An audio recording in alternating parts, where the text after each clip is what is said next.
todo lo que tiene que ver pues con todo el tema de salud emocional, pues de atención, talleres, crecimiento personal, y por eso estamos tan implicados pues en este crecimiento y la labor que hacéis vosotros, pues sobre todo porque nos encanta trabajar con personas. Doy paso, luego ya Olga que dé paso a otra persona, ¿no? Pero doy paso a Olga, que bueno, la presento un poquitín. Olga es una alumna, es una psicóloga muy motivada en nuestro centro, sobre todo con el tema de adolescencia.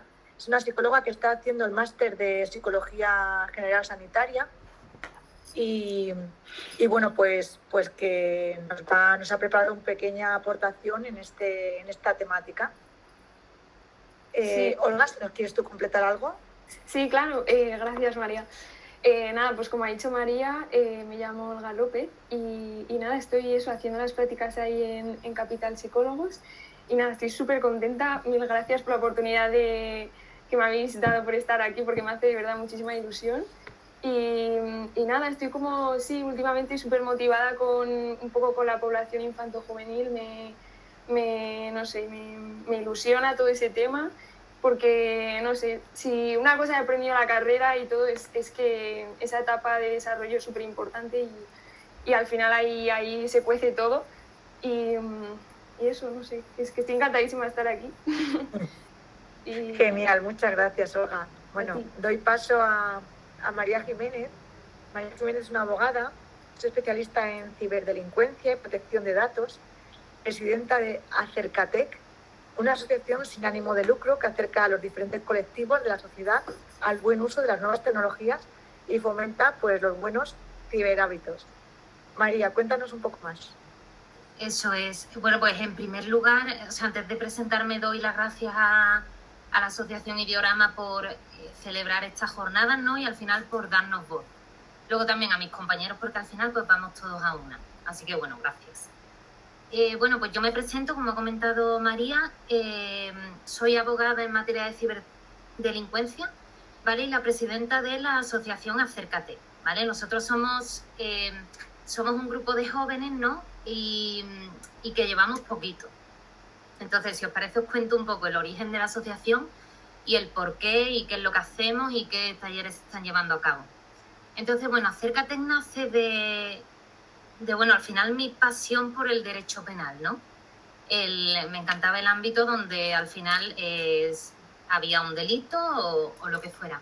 Entonces, claro, me llamó mucho la atención algo que pasaba en esta era digital, ¿no? Que al final es la nueva forma de delincuencia. Y en este caso, ¿qué impunidad hay detrás de una pantalla?, ¿no? Entonces fue ahí en lo que yo quise focalizarme. Entonces, claro, aquí no solo en mi primera etapa trabajando en un despacho, no solo se veían afectados menores de edad, que esos son los grandes afectados porque no saben realmente, se le entrega un móvil y es lo que digo, un móvil es un arma, entonces se le entrega sin ningún tipo de instrucción ni nada. Luego está el colectivo de los adultos, ¿no? Que es, no sé qué está utilizando mi hijo o mis alumnos, no sé qué hacen, no sé esto qué es de TikTok, un poco que no saben, ¿no? Entonces están un poco perdidos a la hora de ese clima de confianza y de poder pues educar en buenos ciberhábitos. Y luego está también el colectivo de las personas mayores, ¿no? Que hace poco salió hace ya unos años, pero relativamente poco, salió una sentencia en el que decía que, una señora mayor ahora todos los servicios están digitalizados, ¿no? Entonces a esta señora pues le llegó un SMS, que es un tipo de estafa que hay ahora bancaria, en el que le suplantaban a su banco y le decía, cambia la contraseña en este enlace.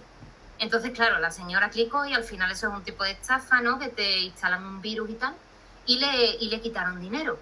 Entonces esto se denunció al banco para que pudieran indemnizarle y al final el fallo, ¿no? La sentencia dijo que, hombre, que ya hay mucha cultura en ciberseguridad para que esto ella lo supiese. Y realmente la realidad está distorsionada, no hay tantos recursos formativos, ¿no? Y para estas personas que también son un colectivo vulnerable, que son los que más lo sufren. Entonces tenemos un poquito ese ámbito proactivo, ¿no? Que es la formación, que al final yo creo que la base de toda sociedad, ¿no? Es en la educación. Y bueno, y nos centramos en acercando a esos colectivos al buen uso de las nuevas tecnologías, ¿no? Por eso el nombre de Acércate. Y luego también tenemos el ámbito un poco más reactivo. Es decir, me veo en un problema que se ha perpetrado dentro de redes sociales, ¿no? O en la era digital, en el entorno digitalizado, y no sé qué me ofrece la justicia o cómo puedo yo ejercer mis derechos, ¿no? Y aparte, por supuesto, esto tiene que ir acompañado del asesoramiento psicológico, ¿no? Porque el tema, y sobre todo, y la mayor parte en menores, como sabréis, Olga y María. Entonces, bueno, esa es la idea que tenemos. Y nada, estamos haciendo talleres, ¿no? En institutos, también en asociaciones de padres y madres. Nosotros estamos ahora en Andalucía. Entonces, por aquí pues, nos vamos moviendo, institutos sobre todo, y también, pues, en el caso de mayores, centros de día, residencias, y nada, intentamos pues un poco formar y acercar. Esa es la idea. Genial, muchas gracias, María, muchas gracias, muy buena explicación. Luego damos paso para que nos expliques más tu labor, y vamos a dar paso ahora a David. Vale, pues David Santos es de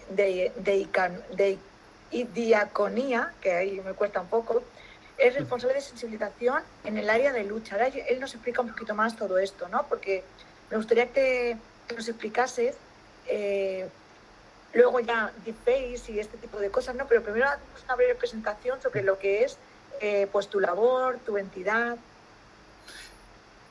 Genial. Bueno, muchas gracias. Lo primero, tanto como Olga como María, me sumo al agradecimiento a Ideorama por organizar estas jornadas y por dar el espacio, ¿no? Para que podamos estar aquí compartiendo la mesa entre profesionales, o sea que mil gracias.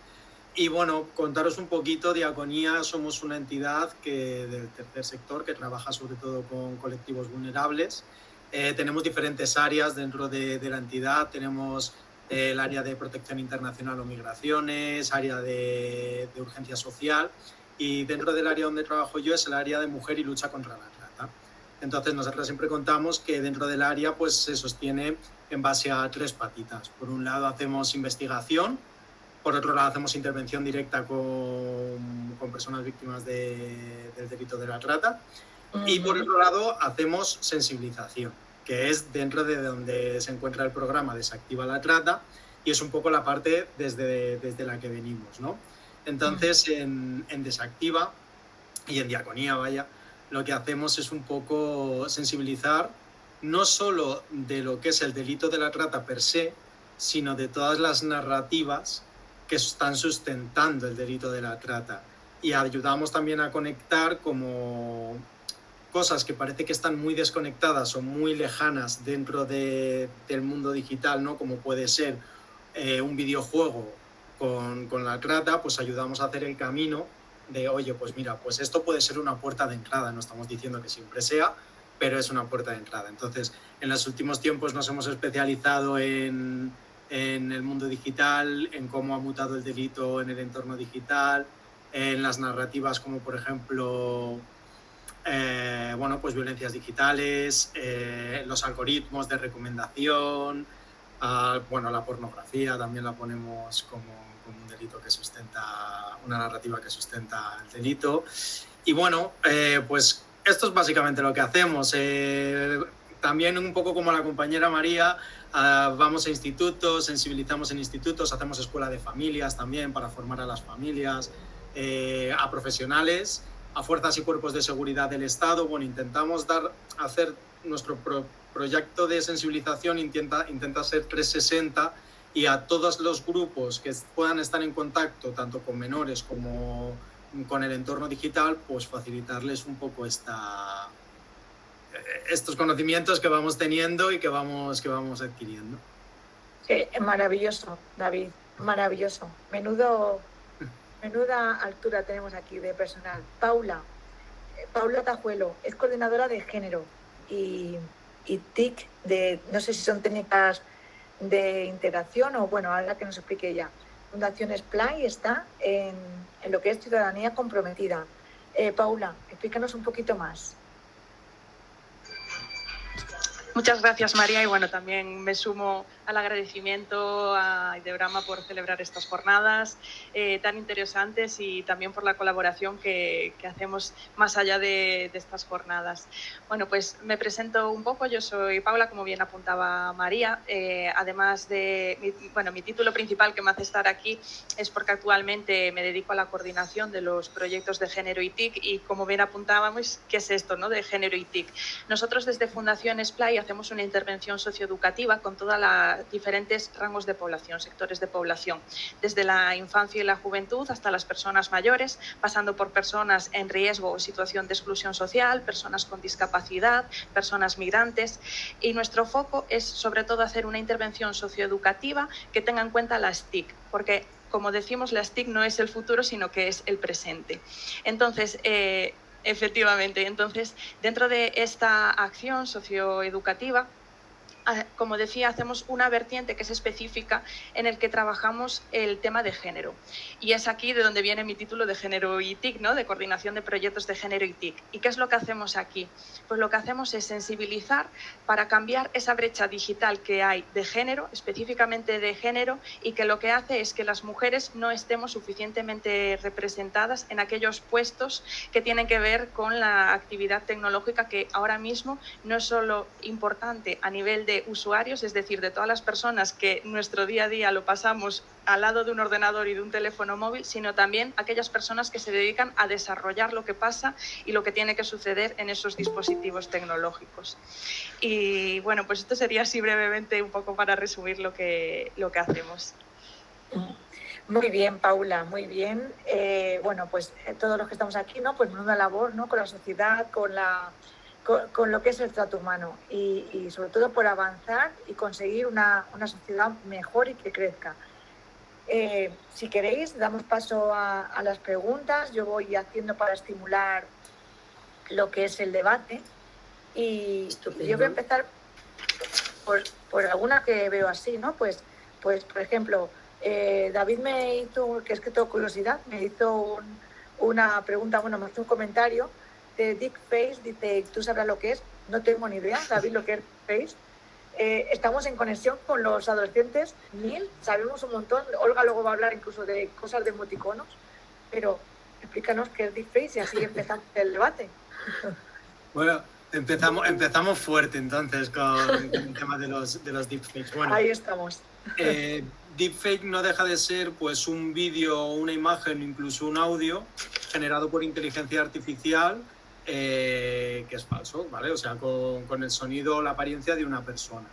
Aquí lo que nos hemos encontrado nosotras en investigaciones que hacemos es que ahora se ha puesto de moda, pongámoslo entre comillas, el ponerse de moda, hacer deepfakes pornográficos, que es lo mismo que el deepfake, pero con carácter sexual. Así que quería traer unos datos porque es un problema que cada vez estamos viendo más. Nosotras mucha de la investigación que hacemos también es a través de grupos de Telegram, cómo se mueve un poco la pornografía y cómo todo este tipo de contenidos se empiezan a mover.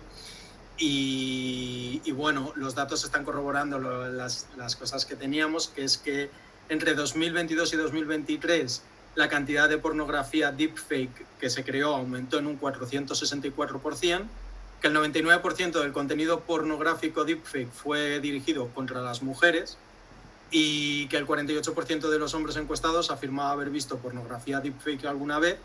Y una de las cosas como que más nos ha llamado la atención es que el 74% de los usuarios que había interactuado con pornografía deepfake no se sentía culpable.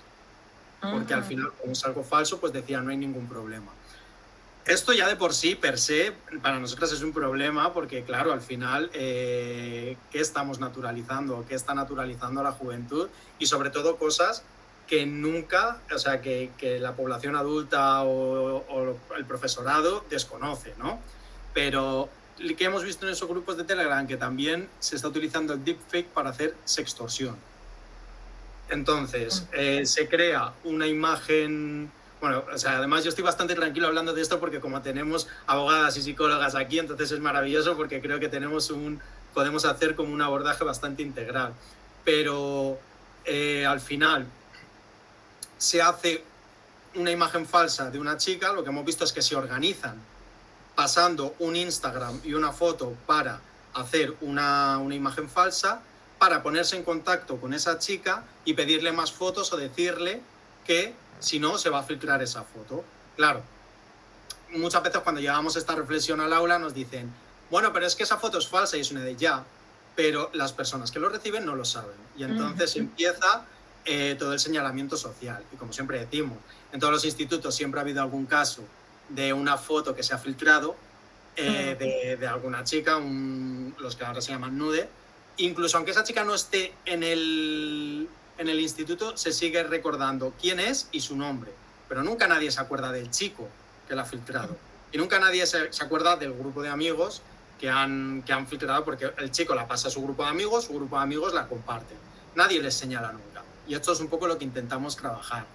Pero claro, es un problemón, porque vemos como de la sextorsión y el deepfake podemos entrar pues, en una posible situación de explotación sexual, de trata, se puede llevar hasta ahí.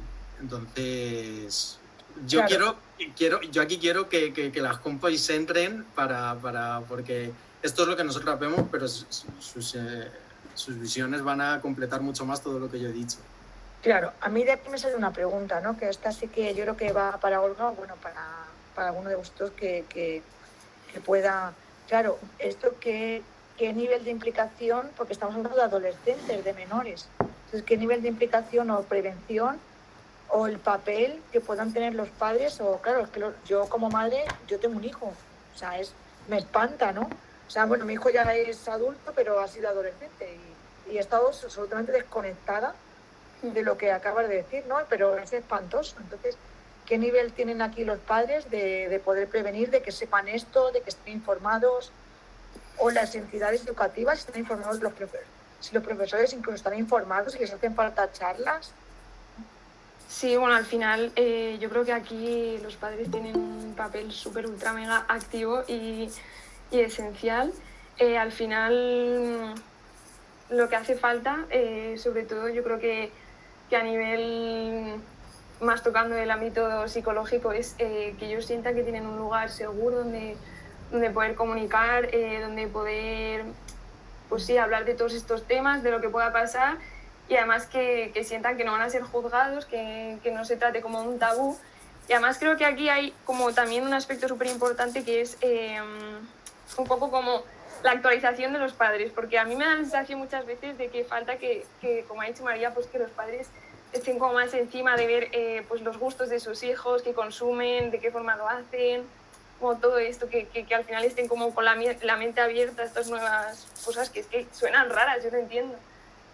Pero sí, yo creo que sí, que la conclusión es que los padres tienen un papel esencial.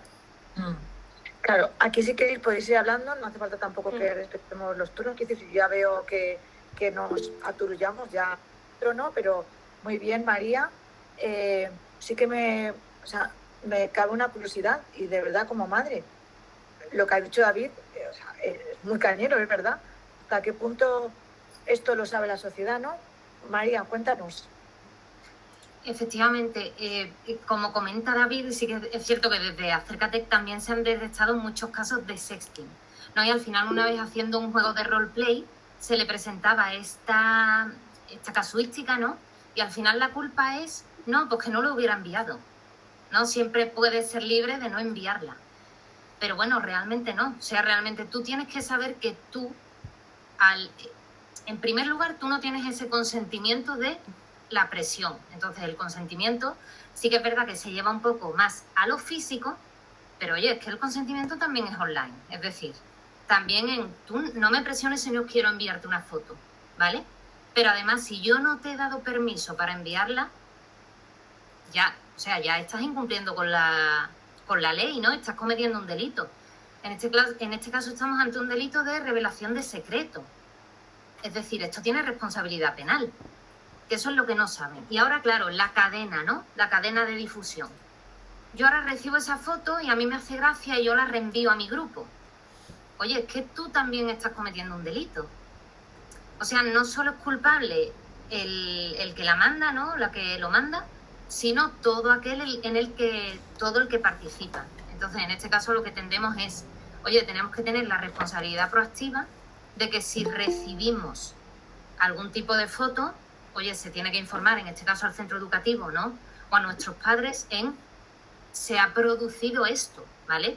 Y que se sepa que sí que se tiene responsabilidad penal, ¿vale? Y luego, por otro lado, en el caso de que se difundan imágenes no consentidas, ¿no?, en redes sociales, existe un canal, ¿vale?, que es el canal prioritario de la Agencia de Protección de Datos, en el que se puede acudir, ¿vale? Se informa de esto y es un canal que en la mayor brevedad posible, no sé ahora mismo el plazo exacto, pero que van a eliminar esas fotos que se están difundiendo sin el consentimiento, ¿vale? Entonces, por esa parte tendríamos esas dos vías. Así que en principio, pero toda la razón, que al final en este caso no hay suficiente concienciación. Luego también es cierto que en este tema de difusión, bueno, puede ser que el padre, en este caso, María, tú como madre, pues te preocupa, ¿no?, el hecho de, bueno, ¿y cómo me entero? Pues por eso es un poco la responsabilidad proactiva que tienen que tener todos, de decir, oye, si yo veo esto, se lo digo a mi padre o a mi madre. Sí, y luego has dicho una cosa muy importante de lo de los datos, ¿no? Que esto no todo el mundo lo sabe, esto tendría que estar como súper público en los colegios,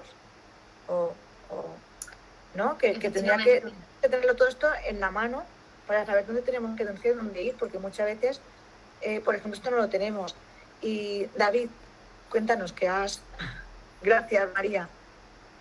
Sí, bueno, comentar que nosotros muchas veces cuando hablamos de esto de generar deepfake, que parece ciencia ficción, ¿no?, que parece que tienes que ser un verdadero experto para poder hacer algo de esto, y son simplemente un par de bots en Telegram que son 2 clics que ya está, que lo haces, ¿no? Entonces, como que es un acceso muy fácil y bueno, y que quienes están compartiendo las fotos en esos grupos, nosotros sí que hemos detectado que sí que eran muy potencialmente personas menores de edad, porque por otros comentarios y otras cosas que pasaban por esos grupos, sí que se veían que eran menores de edad. Entonces, bueno, aquí pues también que ellos y ellas están en esto. No estamos diciendo que toda la población juvenil, ¿no? Pero muchos.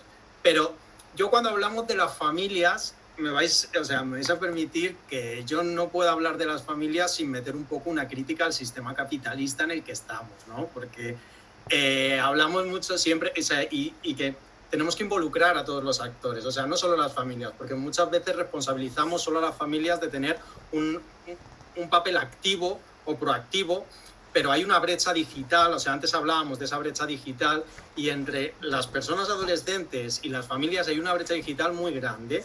Entonces, si tenemos un sistema que nos hace estar trabajando 8 o 9 horas, en el que casi no se puede conciliar, en el que llego y hay dobles jornadas y triples jornadas, y encima se llega con un cansancio, pues también en ese momento exigirles, encima tienes que llevar una buena vida, una alimentación saludable, hacer deporte, conseguir una lágrima de sirena y pelo de unicornio, o sea, es que llega un momento en el que es tengo. Creo que nos tenemos que implicar todos los actores y que también bueno, pues las familias tienen su parte de responsabilidad. Es cierto que tienen que abrir sus espacios de diálogo y tienen que aprender y tienen que hacer por reducir la brecha digital que hay, que es un papel activo, pero también los profesionales que trabajamos con menores, los centros de estudios, orientación, esta figura que metió la LOPIBI de el coordinador de bienestar, que muchas veces ni siquiera en los institutos se sabe dónde está, ni quién es. Que el profesorado, para que pueda tener esta formación, se le bajen horas lectivas y se baje el ratio de personas, de alumnado, para que pueda tener acceso a estas formaciones. O sea, quiero decir, creo que es un problema estructural y lo tenemos que poner así. Y el capitalismo ya sabemos que va de la mano con el patriarcado, entonces, bueno, pues ahí se nos empiezan a juntar. Pero pobres familias, que yo pienso en estas familias que nos están escuchando a lo mejor y que digan, yo es que ahora encima me tengo que poner a ver vídeos de Twitch, meterme en Telegram, tal, y se les hace un mundo. David, 100% razón, y siempre lo he dicho yo, ¿no? La sociedad esta, estamos a veces lo de las marionetas, lo típico, ¿no? Y que tenemos que meter a todas las variables, porque solamente con que nos falte una, nosotros en el bullying, en lo que es el bullying o el ciberbullying, lo vemos muchísimo. En el momento que falte la entidad educativa o las familias o los niños o los otros compañeros o algún tipo, incluso la inspección educativa, en el momento que nos falle una, no podemos conseguir el objetivo. Muy bien, muy bien. Muchas gracias, David. Seguimos con Paula. Yo voy por orden, ¿vale? Voy por orden de levantar la mano. Seguimos con Paula. Sí, bueno, pues suscribir básicamente cada una de las palabras que ha comentado David. Precisamente al escucharos hablar me venía a la mente esto, ¿no? La necesidad de un abordaje de esta perspectiva comunitaria y de que los padres y las madres no se sientan responsables únicos de esta situación. Y que yo creo que también es importante ponernos en el centro de lo que estamos abordando. Lo apuntaba antes María perfectamente. Estamos hablando de consentimiento. Son unas nuevas herramientas donde se producen estas cuestiones. Sí, correcto. Quizás nos sintamos inseguras e inseguros en cómo abordarlo porque no tenemos el suficiente conocimiento, lo que apuntaba David, al tema de esta brecha digital, pero al final estamos hablando de lo mismo, de trabajar este tema de consentimiento y trabajarlo, como bien decíais, desde esta perspectiva comunitaria, de centros educativos, profesionales del tercer sector y sobre todo yo creo que también mucho desde los propios grupos de iguales, ¿no? Que sean capaces ellos de sentirse empoderados y empoderadas para levantar la mano cuando entre ellos y ellas están detectando una cuestión. Y yo creo que sobre todo también es importante que los padres y las madres puedan tener esta mirada un poco atenta y un poco abierta, en el que yo también me pongo en su lugar y claro, un hijo o una hija de verlo como un posible agresor o agresora en este tipo de situaciones, pues es muy difícil y es muy duro. Pero yo creo que precisamente teniendo este trabajo pues de aceptar que la estructura patriarcal que está ahí y que impregna a todos y que todos somos de alguna manera afectados por ella, pues poder abordar estas situaciones. Nos pasaba la semana pasada un caso en uno de los grupos que llevamos de jóvenes que, bueno, lo que habían activado era como un sistema de retos en el que tenían que, bueno, con un tema sexual de por medio, en ir pasando niveles y demás, y cuando el centro lo llegaba a abordar con los padres y las madres, la reacción era un poco la negación al principio, ¿no? De decir, no, mi hijo o mi hija no está haciendo esto. Entonces, yo creo que también pues es muy importante esta perspectiva, este apoyo, pues quizás más emocional en el poder acompañarnos y situarnos desde la parte que estamos aprendiendo todas y que pueden abrumarnos estas tecnologías que existen ahora, pero que al final se trata de volver al centro. ¿Y de qué estamos hablando? Estamos hablando de consentimiento y esto ya lo sabemos, ya lo podemos trabajar. Sí, muy bien, Paula, 100%.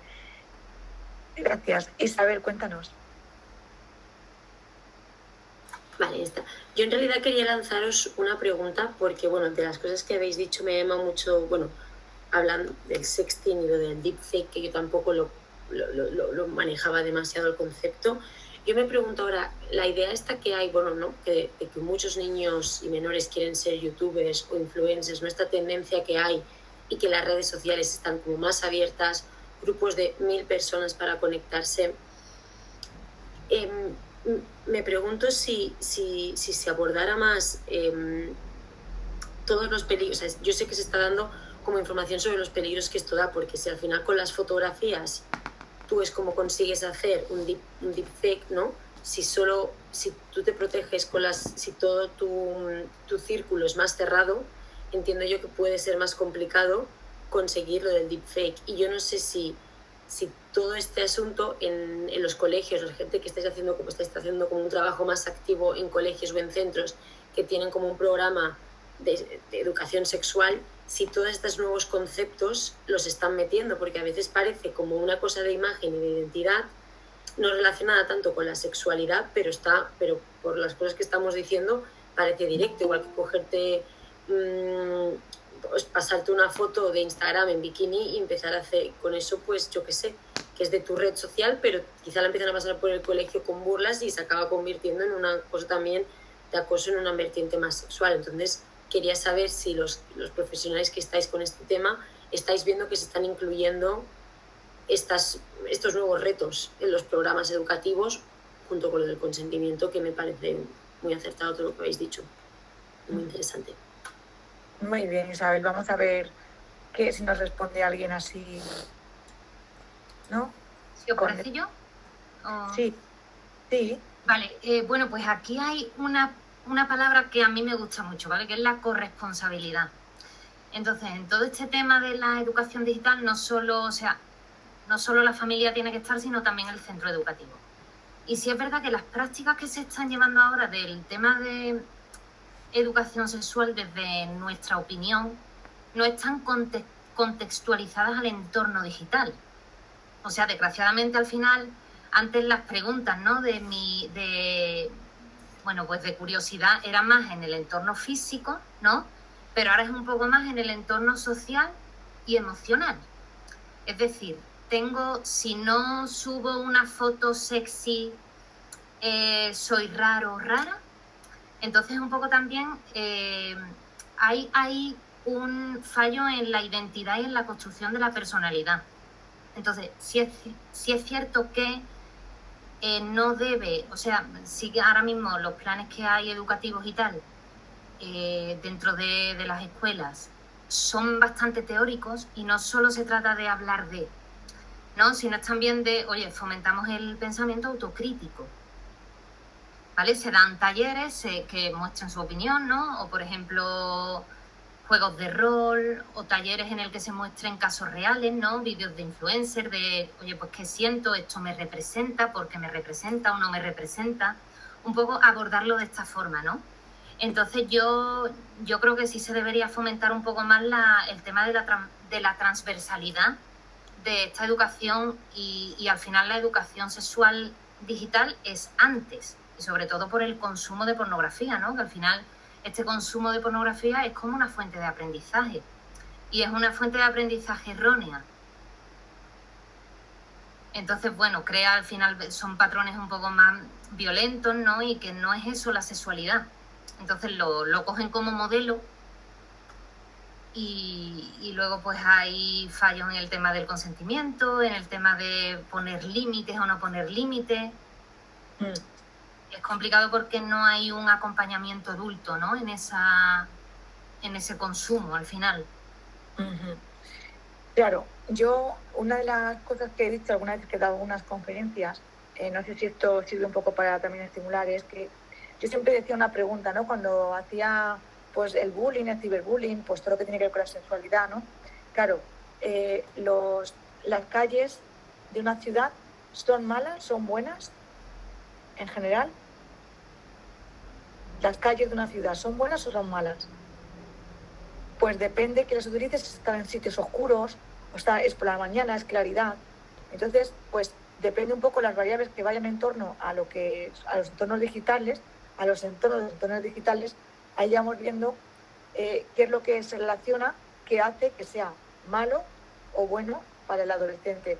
Hay una pregunta por aquí que me llama la atención y es como hasta qué punto un adolescente, porque hablamos de adolescentes, ¿no? Aquí adolescentes, entornos digitales y sexualidad, ¿no? Hasta qué punto un adolescente per se, su naturaleza, puede controlar sus impulsos.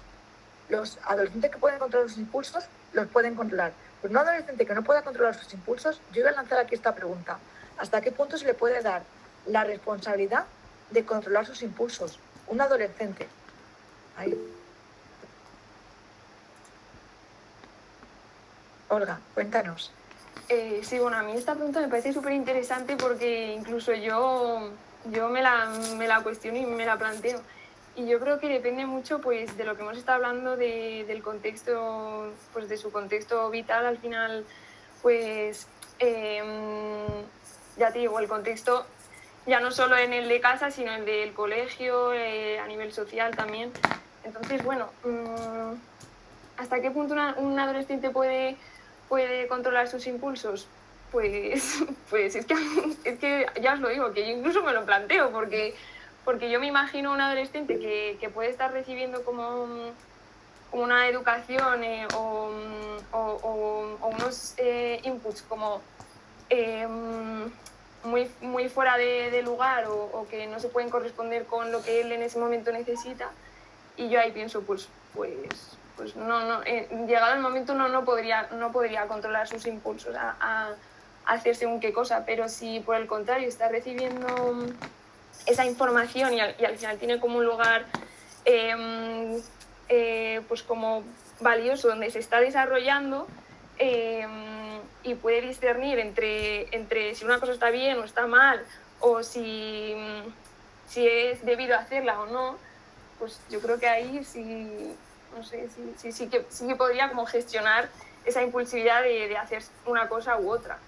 Entonces, no sé si me he explicado muy bien, pero... Claro, sí, pero digamos que el adolescente a lo mejor muchas veces no está en ese discernir, es que no está porque su cabeza es inmadura y estamos hablando de que unos 4 años por debajo de completar su digamos que su estructura cerebral. Sí, completamente. De hecho, a esa edad ni siquiera hemos construido como nuestro mapa de valores, ¿sabes? O sea, todavía estamos aprendiendo un montón de cosas, pero... Claro. De ahí está digamos que este debate de esta mesa tan interesante de adolescentes. No nos olvidemos que hablamos con adolescentes. David, sí. Cuéntanos. Gracias, Olga. David, cuéntanos. Bueno, a mí me gusta mucho como contextualizar a la adolescencia que tenemos ahora, que viene de la generación COVID, una generación que estuvo un año encerrada en su casa, teniendo que socializar a través de pantallas, y también una generación en la que 1 de cada 3 personas adolescentes ha formado sus mejores amigos en el entorno digital. O sea, no es que los hayan conocido, sino que su relación la han formado en el entorno digital. Entonces, para ellos el entorno digital es un entorno amigable, un entorno que no le ven peligro, un entorno pues muy amigable y muy donde se pueden relacionar y donde se lo pueden pasar bien y donde expresarse y donde ser ellos y ellas mismas. Pero claro, ¿qué pasa? Que hablando de estos impulsos, a mí, yo a Carmen Ruiz Repollo, ¿no? Me baila el segundo apellido, pero de la escalera de Pepe y Pepa, que no sé si la conocéis, pero si no, para trabajar la violencia de género es un recurso maravilloso. Le cogimos el concepto de la violencia y lo hemos trasladado a la violencia digital.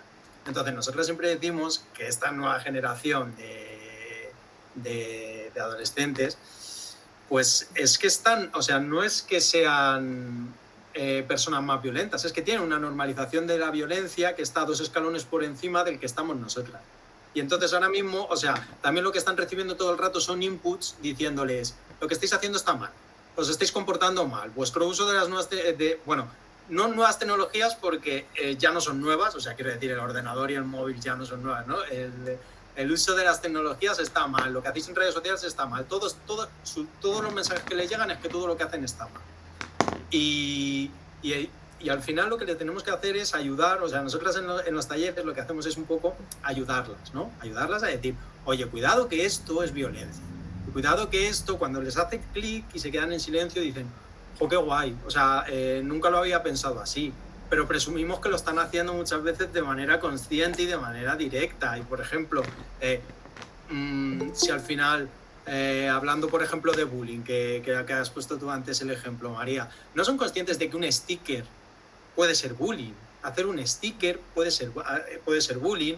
¿Y por qué? Porque si al final están jugando a videojuegos en los que tienen que ejercer violencia, todo el sistema les está dando violencia, los streamers que ven les están dando violencia, luego encima metemos el porno, que lo ha metido antes María por ahí, el primer encuentro accidental con el porno es a los 8 años, ¿sabes? Entonces, pues empiezan a tener una serie de cosas en el mundo digital, como decía María, que le estamos dando un arma y les estamos dejando ahí libres, y eso les coloca en una escalera, en una parte de la escalera. Les tenemos que ayudar a bajar esos escalones, analizando, trabajando, pero sobre todo poniéndoles en el centro, a ellos y a ellas, diciendo, oye, desde tu experiencia vamos a trabajar, no desde mi experiencia de adulto te digo que está mal. Y eso, y conectando con lo que ha dicho Isabel, ya por cerrar el círculo de esta intervención, sí que es cierto que los profesionales no se está abordando a nivel curricular en los centros, y los profesionales no lo pueden abordar. También hay desconocimiento porque no tienen horas y porque, hay a lo mejor algunas asignaturas, depende del centro, pero por norma general no se suele estar metiendo. También por eso podemos ir a dar talleres. Pero claro, al final, pues también es cierto que sería guay y estaría muy bien que se pudiese meter de manera curricular y transversal. Bueno, sería estupendísimo. Ahí estamos luchando, yo creo que hay un montón de profesionales para ello. Gracias, David. María. Vale, pues aquí un poco añadiendo a lo que comentan David y Olga, se suma dos factores, ¿no? El primero de ellos es la falta de empatía. O sea, con una pantalla yo no siento absolutamente nada de empatía con la víctima. Y aparte, Internet no descansa, con lo cual lo que antes era el bullying, ¿no? Que se perpetra, ¿no?, a nivel más en el centro escolar o cuando tú ves a esa víctima, ahora no para, ahora persiste en el ámbito ciber. Con lo cual, esto es más importante de lo que nosotros nos imaginamos. ¿Por qué? Porque avanza con una rapidez absoluta. Entonces, el tema de los impulsos, pues al final sí es verdad que es muy complicado el controlar y además a esas edades, ¿no? Que al final los adolescentes tampoco son robots, que tú le digas, no, esto sí, esto no. Pero sí que hay que fomentar, pues oye, la ética digital, qué es lo que se puede hacer, qué no. ¿No? Con eso un poco, con el pensamiento autocrítico. Nosotros, por ejemplo, en un cole hicimos un taller que fue de tema digital, pero en el seno de la violencia de género, ¿vale? Porque la violencia de género ya no es solo en el ámbito físico, sino también digital, ¿no? Y se tienen conductas, pues al final las redes sociales sí que nos dan valor, ¿no? Son valiosas si se utilizan bien, pero sí que abre un nuevo escenario para esa violencia, ¿no? Con el tema de geolocalización, dame tu contraseña, si le das like a esta persona yo me enfado, ¿no? Entonces hicimos un taller en el que dividimos a grupos y pusimos un caso real en cada red social, ¿no? Estaba, por ejemplo, el equipo de TikTok, estaba el equipo de WhatsApp y estaba el equipo de Instagram. Y en cada una de ellas pues se presentaba un caso real, ¿no? Con capturas de pantalla, con las conversaciones simuladas y tal, sobre un caso de sextorsión, de sexting, otro de ciberacoso. Y ahí ya pues es cuando opinaban los alumnos, ¿no? Qué es lo que deberían de hacer, a dónde deberían acudir, y se le daban esas herramientas. Entonces, lo que decía un poco, al final la base está en la educación. Bueno, al final es muy complicado controlar los impulsos de los adolescentes, ¿no? Pero sí que teniendo una ética digital, al final, y educando en lo que es lícito y lo que no es lícito. O sea, esto es un delito, tiene una responsabilidad penal, pues eso yo creo que sí que hay que transmitirlo y que cerciorarse de que lo entiendan. Sí, muy bien, María, estabas hablando, estaba pensando, digo, claro, es que al final, y esto también es un tema para estimular, ¿no? De que al final, claro, salen las tecnologías, sale un abanico, una puerta sin filtro, súper abierta, de par en par, y claro, a partir de aquí es cuando luego tenemos que formar la ética, la educación transversal. Claro, pero primero es como que tiene que venir los fallos, los síntomas, pues eso, la negligencia, el acoso, el maltrato, el abuso, todo. Entonces, claro, se abre esa puerta, entra todo el mundo, todo. Entonces, luego ya, ¿no? Claro, por eso te digo que cuando tú das un móvil estás dando un arma, ¿vale? Pero con otras armas necesitas licencia, necesitas saber utilizarla, pero el móvil se da, toma, tienes un arma. Entonces UNICEF sacó en colaboración con la Agencia de Protección de Datos la guía que no viene con el móvil, ¿vale? Y eso es muy positiva porque al final, bueno, pues son unas directrices que te dicen qué es lo que puedes hacer, cómo introducir el móvil dentro de la vida del menor y un poco te da esas herramientas, ¿vale? Está muy bien también por si la necesitáis o lo que sea.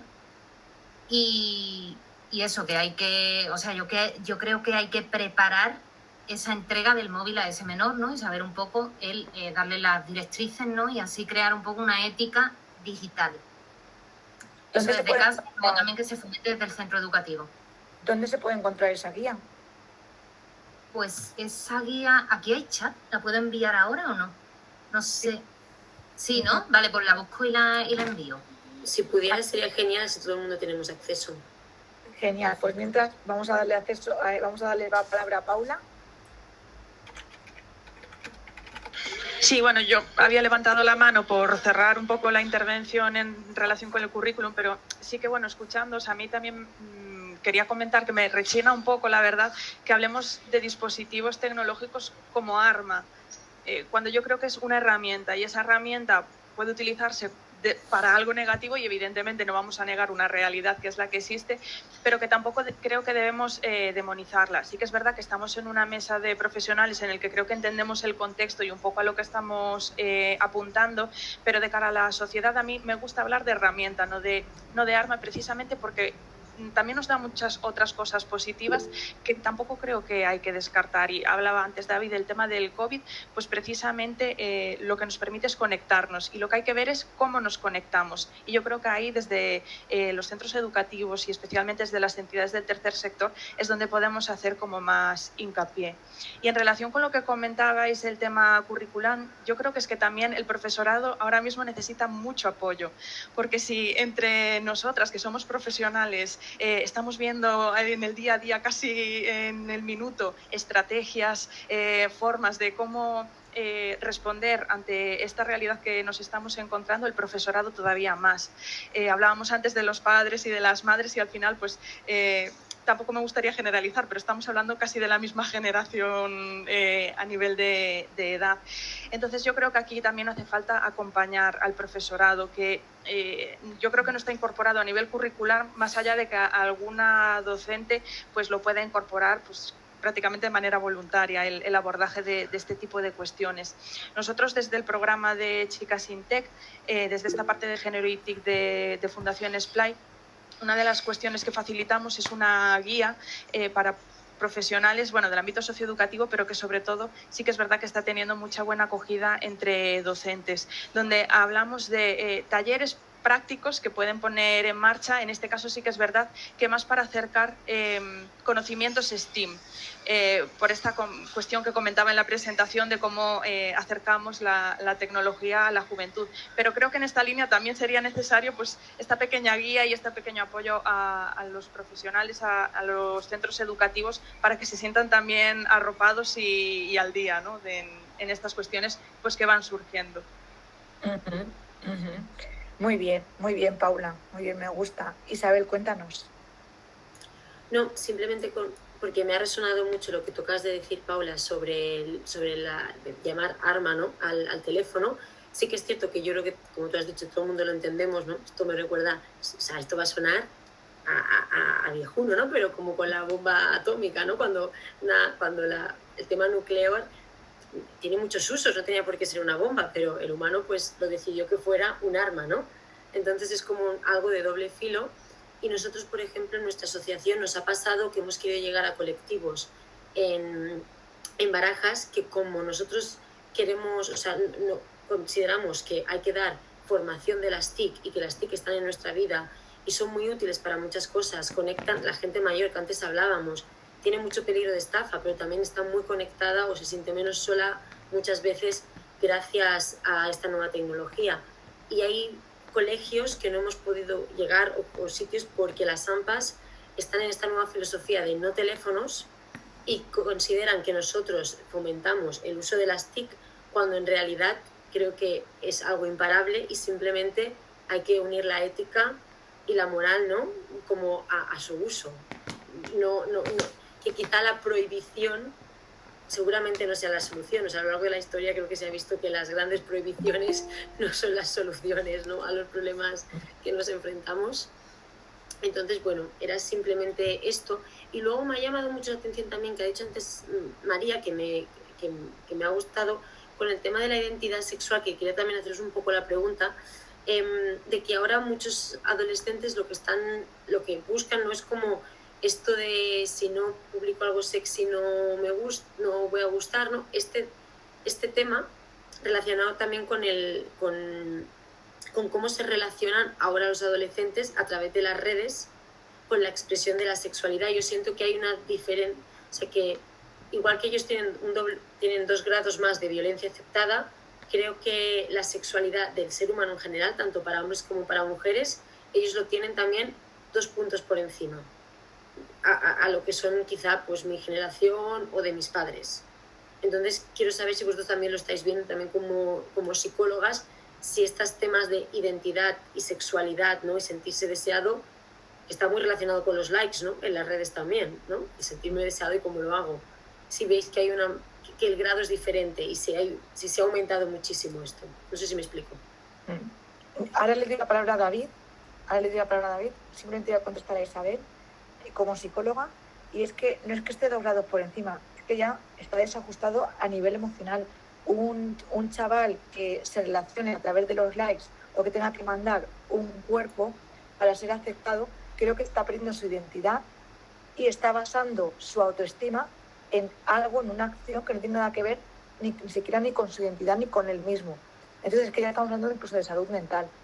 Nosotros tenemos algún chaval que en un momento dado a las 4 de la mañana se levanta, estamos hablando de un adolescente, se levanta y a las 4 de la mañana se pone a ver porno. Estamos hablando de un niño de, me parece, 14 años.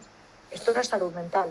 Entonces, ya es que una cosa que esté 2 grados y alguien que esté, por ejemplo, en la violencia, que esté 2 grados por encima de y normalice según qué acciones, pues llega ya un momento que se deshumaniza, se desnaturaliza. O sea, nosotros no olvidemos que tenemos condición humana y tenemos que tener los pies en la tierra.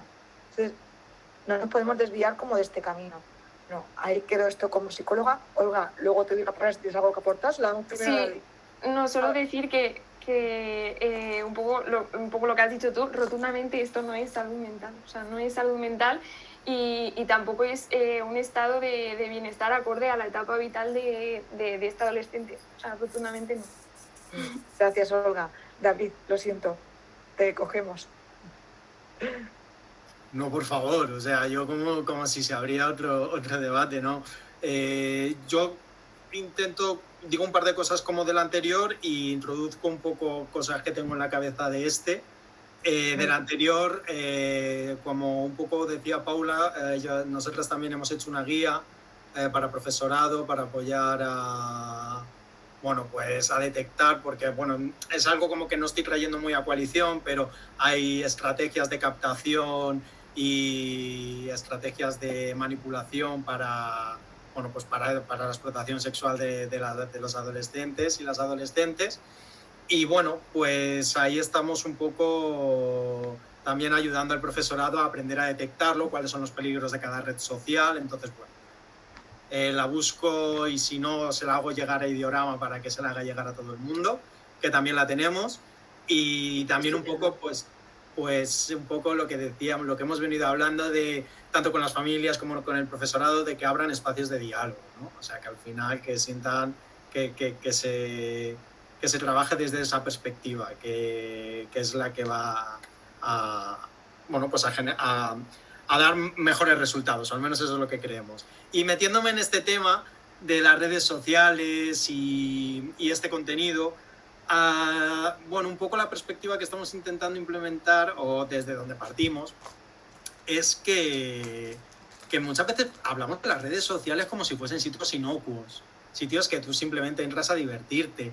Y aquí yo hablo de mi nuevo tema favorito, porque ya últimamente solo quiero hablar de los algoritmos y de los algoritmos de recomendación, porque me parece que es en donde tenemos que poner las miradas, porque las redes sociales no son sitios vacíos y que tú entras y tienes poder de decisión, sino que están poniendo contenidos para ti. Y es una experiencia muy diferente si eres chico que si eres chica. Tiene un sesgo de género clarísimo, que ahí Paula, con todas estas ciencias STEAM, yo creo que puede completar mucho más todo lo que estoy diciendo, pero se basan en la economía de la atención. Y para que un contenido sea visible, pues está cogiendo o fomentan la hipersexualización. Pero es que esto no es casual, porque ¿quiénes son los ingenieros que están haciendo esto? ¿Que están detrás? Pues son hombres. O sea, quiero decir, es que volvemos a esta causa estructural. O sea, vamos a ponerlo encima de la mesa. Entonces, cuando hablamos de redes sociales, tenemos que hablar de algoritmos, y si hablamos de algoritmos, tenemos que hablar de digital que se está creando, se está pasando. Antes hablábamos de violencia de género y violencia de género digital, pero parece que la violencia de género digital es otra cosa. Y es un continuo, ¿no? O sea, es un continuo que unas veces ya no existe casi la una sin la otra. Entonces, yo quería poner esto encima de la mesa y ya está. Sí, a mí, creo que, no sé si María se le ha de la conexión, pero solo añadir que es que me parece... vale. Ay, que yo no te veía, perdona. Que me parece como súper importante este punto, porque hemos hablado tanto de familias como de la labor en las familias y en los centros educativos, pero ¿qué pasa con los que al final llevan todas estas plataformas? Y es lo que ha dicho David, los algoritmos, es que al final te llevan donde quieren, te llevan un poco a la publicidad que ellos quieren, haciéndote ver incluso que es algo que quieres tú, pero en realidad la decisión, pues muchas veces la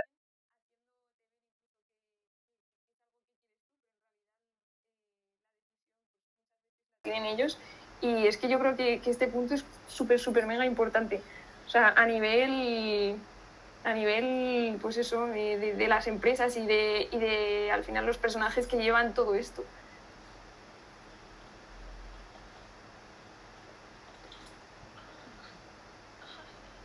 María, tienes el micro apagado, creo. Muy bien, que muy interesante. Yo, en base a lo que vais diciendo y las preguntas que han ido surgiendo, yo voy a lanzar por aquí que tengo una pregunta que me ha llamado la atención. Y vale, todo esto se está poniendo en la mesa, ¿no? Como dice David, todo esto se está poniendo en la mesa. Vale, Jolines, ¿qué influencia tiene toda esta pornografía, todos estos algoritmos en la construcción de la sexualidad de nuestros menores en su vida adulta? ¿Vale? O sea, ¿qué es lo que estamos construyendo? Porque esto va a ser una generación del futuro. O sea, ¿estamos condenados? ¿Qué alternativas existen? Y yo voy a ser un aguafiestas, quiero recordaros que son y 47, entonces como la próxima mesa tiene que empezar sobre las 6, nos quedan pues unos 15 minutos a lo sumo, ¿de acuerdo? Gracias, Isa. Ya está, perdón María. Bueno, si queréis bueno, María, yo creo que os digo la pregunta, sí. ¿No? De que todo esto sobre la mesa, ¿qué efectos tiene sobre la vida de nuestros adolescentes en su futuro? Porque estamos construyendo aquí ahora nosotros y hasta cierto punto, bueno, pues somos responsables porque somos sus adultos. Entonces, la sexualidad, ¿qué es lo que va a pasar con ellos? Pues a ver, es un poco lo que decíamos antes. Al final le están cogiendo como referente, ¿no? A unos patrones que son violentos y tienen desinformación, ¿vale? Porque no hay aquí un acompañamiento adulto, ¿no? Al final la educación afectivo-sexual digital viene antes que la otra, ¿no? Que la que comúnmente ha venido siempre. Entonces eso es un poco lo que os decía de la educación en los colegios, ¿no? Que al final tiene que ser transversal. ¿Por qué? Porque no es el modelo usual de pornografía, ¿no? Que al final es un modelo un poco pues de sometimiento a la mujer, de violencia. Entonces se convierte eso en lo que consideran lo normal y lo que consideran lo deseable, ¿vale? Entonces luego hay temas de autoestima, ¿no? Temas psicológicos y incluso violencia dentro de la pareja, ¿no? Porque realmente se confunden los conceptos, que eso no es la sexualidad, la pornografía que consumen. Entonces realmente es un error pensar en que al final la solución es blindar este tipo de el contenido sexual en internet, porque eso, seamos realistas, y es imposible, ¿no? Sí que puede haber un acompañamiento, ¿no? Una educación aparte y además, si se le da ese móvil en edad temprana, pues oye, ver qué opciones tiene esa aplicación, ¿no? Que en las mismas aplicaciones, redes sociales, viene pues el tema de control parental, siempre y cuando veamos bien el equilibrio entre la privacidad del menor y lo que considero que puedo ver o no, ¿no? Poner a lo mejor un sistema de alertas o capar determinadas páginas, ¿no? Pornográficas. Entonces un poco controlar, o sea, no me gusta la palabra controlar, más acompañar, ¿no? En que este menor pues no acceda y que luego se dé pues formación en este tema, ¿no? Y que esos menores tengan canales, incluso que se hagan talleres, ¿no? Donde se les dé la posibilidad de preguntar anónimamente, ¿no? Por no sé, debates de discusión guiada, y que un poco se ahonde en este tema de la pornografía, ¿no? Y qué es lo que realmente es una sexualidad sana, un vínculo sano, que es el respeto también, cuáles son los límites, ¿no? Y básicamente eso. Sí, interesante. Paula.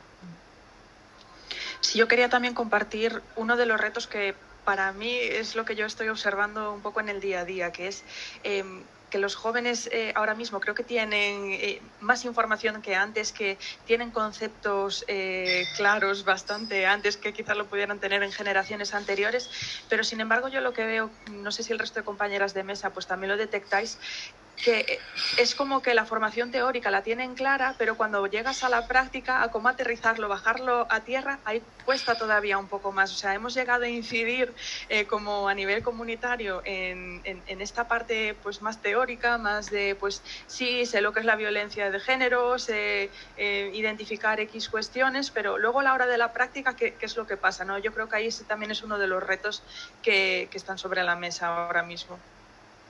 Claro, y bueno, añadiendo un poco lo de Paula y diciendo lo de María, ¿no? La desinformación, ¿no? Tiene mucha información, pero en ningún momento dado ni contrastada, ni por profesionales, ni por padres, ni una buena, digamos que una buena, ni no es referencial para nada. Tienen mucha información, pero totalmente contaminada.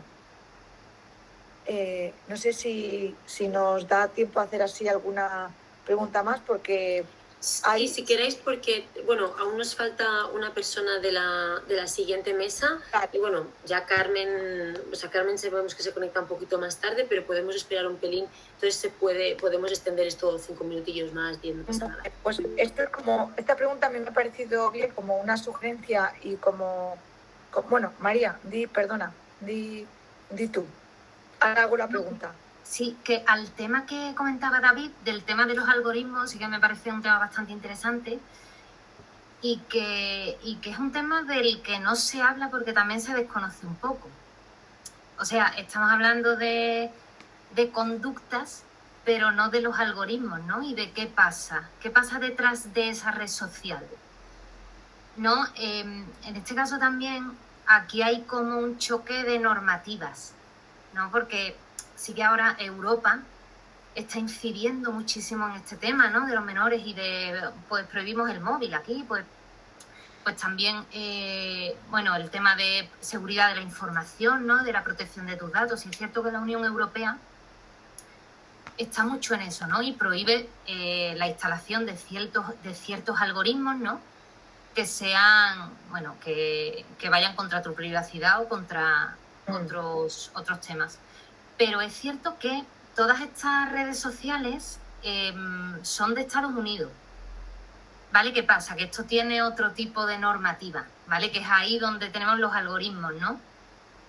Y precisamente, o sea, es complicado equilibrar, pero sí que hay que limitar un poco el tiempo de uso, ¿no? Sí que es cierto en el tema de las redes sociales, sobre todo cuando acceden tempranamente, pues sí que tienen, bueno, en tema de redes sociales tienen filtros, ¿no? Para medir el tiempo que van al día, porque esto, por la publicidad que te enseñan, en qué momento te la enseñan y de qué forma, tienen patrones adictivos, ¿vale? Y eso es algo que ahora mismo está en los tribunales europeos, ¿vale? Que también yo creo que es de interés.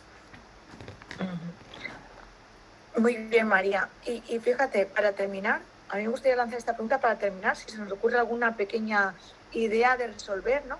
Porque aquí hay una pregunta, ¿no? Que ¿cómo podemos abordar la hipersexualización en redes sociales sin caer en ese discurso del miedo, de la prohibición, o sea, ¿cómo podemos atraer a nuestros adolescentes desde otro sitio que no nos digan paso de ti? O sea, aquí si queréis una lluvia de ideas, a ver si podemos dar y cambiar el mundo en 5 minutos. María. A ver, pues yo creo que el tema de la hipersexualización, al final un poco el hecho de, por lo que digo, tomamos referentes que igual no son correctos, ¿no? Al final sí es cierto que, como decía Paula, o sea, no solo es un arma, es un arma si la utilizamos mal, puede hacer mucho daño, evidentemente, pero si la utilizamos bien es un canal muy bueno de difusión, ¿no? Y que también da voz a otro tipo de colectivos que lo necesitan o lo que sea. Entonces, en el caso de la hipersexualización, que no me sale, hay un problema, ¿no? Y es que se cosifican también los cuerpos y por eso hay un fallo de identidad, ¿no?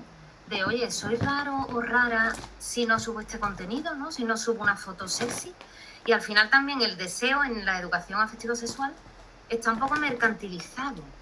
Y ahora saco la plataforma OnlyFans, ¿vale? Que es una plataforma de contenido sexual, ¿no? En el que la gente sube contenido íntimo y lo pagan. Entonces, la mayoría de usuarias, ¿no?, que ofrecen ese contenido son mujeres. Y efectivamente, que es lícito, ¿no?, que cada persona haga lo que quiera, pero ¿realmente te representa o quieres hacer eso? Entonces nos vemos un poco como encerrados en tengo que hacer esto porque es lo que se me impone, ¿no? Porque mis modelos, los influencers, los dreamers y todo lo que hay ahora es lo que un poco fomentan, ¿no? Que también difunden pues temas que son de gran interés, ¿no?, que tienen su parte positiva, pero sí que al final pues se mide un poco la autoestima en cuántos likes tengo o cuántos seguidores tengo. Y eso conlleva pues el tema de problemas psicológicos. Entonces, ¿cómo combatirlo? Pues centrándose en contenido real. Se comenta, oye, pues comentar con estos menores, vídeos de TikTok, vídeos de influencer, de lo que sea, ¿no? Y hablar de emociones, o sea, qué sentimos, qué es lo que nos representa, qué es lo que opinamos, ¿vale? Si esto me representa o no me representa. Y poder decir libremente en el seno en el que no te juzguen, poder decir lo que realmente se piensa, ¿no? Y así construir pues una personalidad propia. Me encanta, muy bien, María. David, cuéntanos. Bueno, para mí, una de las cosas que nos gusta mucho hacer es como que ver que ellos tienen una diferencia entre mi yo digital y mi yo offline o analógico, o bueno, llamémoslo como queramos. Entonces, lo que hago en la vida real, esto que decía Paula, ¿no?, de que hay muchos conceptos que ahora tienen, pero de repente cuando los llevamos a la práctica no se les van. Pero es que encima cuando lo llevamos al ámbito digital ya, bueno, eso sí que se desmorona, ya ahí todo vale. Y entonces, pues bueno, empezar también, o sea, creo que María ha dicho hablar de emociones, que me parece que trabajar las emociones es básico. Paula al principio ya nos ha dado la respuesta a esta pregunta, que era trabajar el consentimiento. O sea, que muchas veces queremos poner nuevas palabras y palabras en inglés a cosas que parecen más modernas, pero que ya está todo inventado, que en la manera de trabajar, simplemente lo tenemos que adaptar. Y yo, por añadir una nueva, a mí me gusta mucho trabajar, o una propuesta que pongo es poner el foco en quien, hablando de la hipersexualización, en quien está consumiendo todo esto. O sea, quiero decir, María acaba de sacar el tema de OnlyFans y ha puesto el tema de las chicas que suben contenido. Pero a mí me gusta siempre, cuando hablo de OnlyFans, decir que es que el 97% de las personas que tienen cuenta en OnlyFans como seguidores son chicos.